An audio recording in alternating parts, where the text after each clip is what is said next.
మీరు చెప్పండి. శ్రవణ్ అని ఇక్కడ వార్డ్ మెంబర్‌గా పోటీ చేస్తున్నాడు. తను కూడా సర్పంచ్ అభ్యర్థిగా నామినేషన్ వేసిండు. వాళ్ళ భార్య చేసింది. సో ఆయనను కూడా ఆయన కోసం యాదగిరిరావు భార్య యాదగిరి యాదవ్ భార్య ఎవరైతే ఉన్నారో నాగలక్ష్మి పోటీ చేస్తుందని చెప్పేసి విరమించుకోవడం జరిగింది. వార్డ్ మెంబర్ పోటీ చేస్తున్నారు. ఈయన కూడా బలవుతా ఉన్నాడు ఇందులో. ఒకసారి మీరు మాట్లాడండి. నా పేరు కుర్రి శ్రవణ్. నేను మాదిగ బిడ్డని. మేము గత ఈ 4 రోజుల నుంచి ప్రచారం చేస్తుంటే ఎవరింటికి పోతే వాళ్ళ అనుచరులను పంపించి ఆయన మీ ఇంటికి ఎందుకు వచ్చిండు, ప్రచారం ఎందుకు చేస్తుండు, పోస్టర్ ఎందుకు అతికిస్తుండు, మీరు ఎందుకు అది ఎందుకు చించట్లేరు అని చెప్పి ప్రతి ఒక్కటి ఎలిగేషన్ పెడతా ఉన్నారు. ఇంకోటి గుడి కట్టినా అంటున్నాడు. గుడి ఆయన ఒక్క సొంత డబ్బులతో కట్టిండా? మేము అందరం చందాలు వేసుకున్నాం. ఊరి గ్రామ ప్రజలు అందరు కలిసి తలాయిని వాళ్ళకి తోచినంత డబ్బులు ఇచ్చి ఆ గుడి కట్టినాం. కానీ ఆయన ఏమని చెప్పుకుంటున్నాడు, నేనే గుడి కట్టినా అని చెప్పుకుంటున్నాడు. ఇంకోటి ఆ గుడికి పూజారికి కానీ దాని మెయింటెనెన్స్ కానీ 14,000 ఇస్తా అని చెప్పేసి అంటున్నాడు. ఈ సంవత్సరం నుంచి అది మొత్తం పడబడి ఉన్నది ఆ గుడి. మొన్ననే మా చిన్నోనికి అది అన్నప్రాసనం చేస్తాను, కానీ నేను గుడికి వెళ్ళిన మొత్తం ఎక్కడ చెత్త అక్కడనే ఉన్నది, దుమ్ము ఉంది. అది గుడికి గేట్ కూడా తెరవలేదు. వచ్చినది తింటుండు మంచిగా, గుడి కూడా తెరవట్లేడు. ఏమనంటే నేను గుడి కట్టించినా రోడ్లు వేస్తున్నా అన్నాడు. రోడ్లు వేస్తున్నాడు ఆయన సొంత డబ్బుతో రోడ్లు వేస్తున్నాడా? ఆయన ఉన్నా వేస్తాడు, రేపు వేరే వాళ్ళు ఉన్నా రోడ్లు వేస్తాడు. ఆ సొంత డబ్బులతో వేస్తున్నట్టు ఏదో ఫీల్ అవుతున్నాడు. ఇంకోటి ఆ చెరువు మట్టి అమ్ముకున్నాడు. చెరువు మట్టి అమ్ముకొని ఆ గెస్ట్ హౌస్ కట్టుకున్నాడు. ఆ కాంట్రాక్టర్ని బేరించి ఆ గెస్ట్ హౌస్ కట్టుకున్నాడు. ఇంకోటి ఆ డబ్బులతోని మొత్తం ఈ గూండాలని బాగా ప్రోత్సహిస్తున్నాడు. కోమరెడ్డి అనుచరులతోని ఆయన గుండా రాజకీయమే చేస్తుంది తప్పించి, కానీ ప్రజాపాలన కానీ ఇది గుండా పాలన జరుగుతుంది ఊళ్ళో.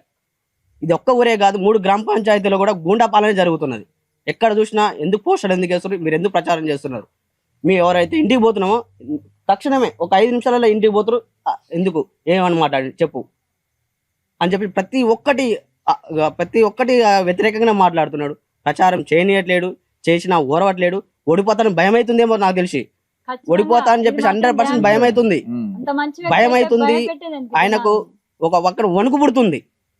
నేను ఎక్కడ ఓడిపోతానేమో, నేను ఎమ్మెల్యే వెంకరెడ్డి సార్ కాడ మాట ఎట్లా పోతుందేమో నాకు. ఆయన చెప్పిండే మరి గుండాయిజం చేస్తేనే నువ్వు గెలుస్తారా బాబా అని చెప్పినట్టుంది. అందుకే గుండాయిజమే చేస్తున్నాడు ఆయన. అది తప్పించి ఆయనకు ఇలాంటిది ఏం లేదు. ప్రజాబలం అంటుంది, కానీ ఇది గుండా బలం. అది గుండాలతో బెదిరిస్తున్న చేయబట్టికే వాళ్ళు ఆయన వెనక తిరుగుతున్నారు. ప్రతి ఒక్కరు మాకు చెప్తూనే ఉన్నాడు, సార్ ఆయన బెదిరిస్తున్నాడు, అందుకే మేము పోతున్నాము, రేపు రిజల్ట్ చూడండి మీరు, ఖచ్చితంగా మీకే రిజల్ట్ ఉంటుంది అని చెప్పి ప్రతి ఒక్కరు ప్రోత్సహిస్తున్నారు. కాకపోతే వాళ్ళు ప్రచారం చేసుకొని మేము పోయినా కూడా వాళ్ళని అత్యధికంగా బెదిరిస్తుండడం, ఫోన్లు చేయడం. నీ ఎవరికైనా పోయిననుకో, నేను ఎవరికైనా ఫోన్ చేసి మాట్లాడు, ట్యాపింగ్ చేసి వాడు నీకెందుకు ఫోన్ చేసిండు, నీకెందుకు మాట్లాడుతున్నాడు, ఏమిటి చేస్తున్నాడు నీకు ఫోను అని ప్రతి ఒక్కటి బెదిరించడం. ఆయన చేయడం అదొక్కటే. ఆయనకు పుట్టిన కాంచి గూండా గూండా గూండా గూండా అంతే.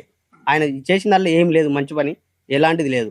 నాకు అందులో 10 గుంటల భూమి ఉంది. మా ఎస్సీ కాలనీ అందరికి ఊరు సమక్షంలో అందరం కలిసి ఎస్సీ వార్డులో ఉందని చెప్పి తలా 10 గుంటల భూమి ఇచ్చింది. ఊరు సమక్షంలో ఇచ్చిండు. నన్ను ఏమని చెప్తాడు, నువ్వు కాంగ్రెస్ పార్టీ రాకపోతే నీకు భూమి ఉండనియను అని చెప్పి బెదిరించాడు. అయినా కూడా నేను రాను సార్, నాకు అవసరం లేదు, నేను రాను, నాది ఎట్లా ఉందో నా రాజకీయం నేను చేసుకుంటా, నాకు అవసరం లేదు, నేను రానంటే తక్షణమే పోయి కుక్కలను పెట్టి నాకున్న 10 గుంటల భూములలో గుండ పెట్టించు, స్తంభంలో గుండ పెట్టి మట్టి అమ్ముకొని ఫామ్ హౌస్ కట్టుకున్నాడు. కాంట్రాక్టర్ని బెదిరించి ఆయనతోని ఫామ్ హౌస్ కట్టుకొని ఈ డబ్బులతోని గుండాయిజం చేస్తున్నాడు మొత్తం. ఊటుకూరు సందీప్ రెడ్డి. ఇంకోటి సార్, వీళ్ళ పిల్లలు ఏం చేసి సార్, వీళ్ళ పిల్లల్ని కూడా రోడ్డుకి బ్యాడ్గా. ఒక తండ్రి ఒక కన్న బిడ్డ కాడికి పోతాడా సార్ ఎవరన్నా? వానికి ఒక కన్న బిడ్డ ప్రచారం చేస్తుంది సార్. వాడు ఎల్లమూడెం ప్రజలు ఒకటి గ్రహించాలి, వాడిని డెవలప్మెంట్ చేసినా అని చెప్తుంది ఊటుకూరు సందీప్ రెడ్డి. ఏం చేసిండు, ఒకటి జేబుల నుంచి ₹1 ఖర్చు పెట్టి చేసిండు. ఆయనకు డబ్బులు ఏం వస్తున్నాయి, నువ్వు ఏం చేస్తే వస్తున్నాయి? మీ భార్య కాలిన హౌస్ వైఫ్, నువ్వు ఉట్టినే తిరుగుతున్నావు, నీ డబ్బులు ఏం వస్తున్నాయి? చేయడానికి ఇప్పుడు ఏదో ఒకటి ఫోర్సెస్ ఉండాలి, నీకు ఏం వస్తాయి? నీకే గతి లేదు. ఆడ మామూలుగా కాళికమాత విగ్రహం పెడతాడు, పైసలు వస్తాయి, ఆ పైసలతో తింటాడు, చందాలు అవి వస్తాయి, మీద పడి కుక్కలకి అది భోజనం చేస్తుండు. సిగ్గుండాలి వాడు. ఇప్పుడు వాడు చేసి ఉంటాడు సార్ అట్లా, ఆ పిల్లలతో అట్లా బిహేవ్ చేస్తుండేమో. వాడు యువతలో పూస్తున్న ఆలోచన మరి అవతలోడు చేస్తేనే కదా అట్లా వచ్చేది ఆలోచన. కనీసం అట్లా చేస్తుండేమో. మదమెక్కి మెంటల్ వేసి ఊరి మీద పడి తిరుగుతుండు. వాడు ఇదోళ్ళ మెంటల్ కాదు, వాడిని మెంటల్ వేసినాయి.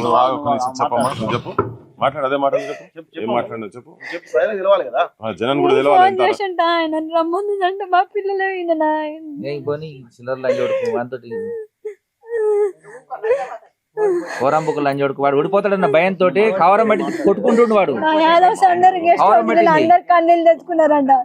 మరి మేము బతకాల్లో మా ఆడ 100 మంది మీద బ్యాడ్ గా చెప్తుంది. అవి చెప్పరాని మాటలు వాళ్ళే వచ్చి అసలు మేము అందరం ఏడుపు వచ్చింది. వచ్చేటప్పుడు అందరు కన్నాలి అసలు అంటుండే